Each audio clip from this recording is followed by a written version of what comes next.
6th July. இன்னைக்கு ஏசப்பா நம்மளை பார்த்து என்ன சொல்கிறாங்கன்னா, பட்சம் எவர்கள் உனக்கு விரோதமாய் கூடுகிறார்களோ அவர்கள் உன் பட்சத்தில் வருவார்கள்னு ஏசாயா 54:15 சொல்லப்பட்டிருக்கு. எதிரிகள் நம்மளுக்கு எதிராக நிறைய கூட்டணி அமைச்சிருக்கலாம், அது எல்லாமே ஏசப்பாவோட சித்தம் கிடையாது. ஆனால் நிறைய நேரத்தில் நம்மளை சூழ்ந்து நிறைய பேர் நின்று நம்மளுக்கு எதிராக போராட நின்றுருப்பாங்க. ஆனால் ஏசப்பா நம்மளை முழுமையாக பாதுகாக்க போகிறாங்க. அவங்கக்கிட்ட இருந்து நம்ம தான் ஜெயிக்க போகிறோம். ஏசப்பா நம்மளை முழுமையாக அதுலேருந்து பாதுகாத்து கூட்டு வர போகிறாங்க.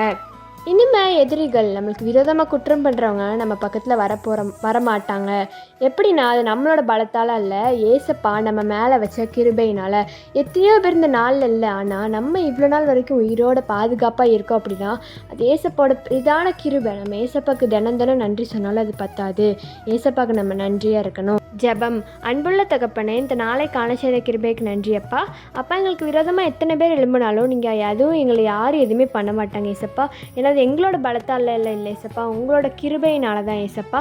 நாங்கள் இனிமேல் உங்களோட கிருபைக்கு நன்றியாக இருந்து நாங்கள் மற்றவங்களுக்கு உங்களை பற்றி சொல்ல உதவி செய்யுங்க. இயேசுவின் மூலம் ஜெபிக்கிறோம் நல்ல பிதாவே, amen. By truth of mercy, have a great day.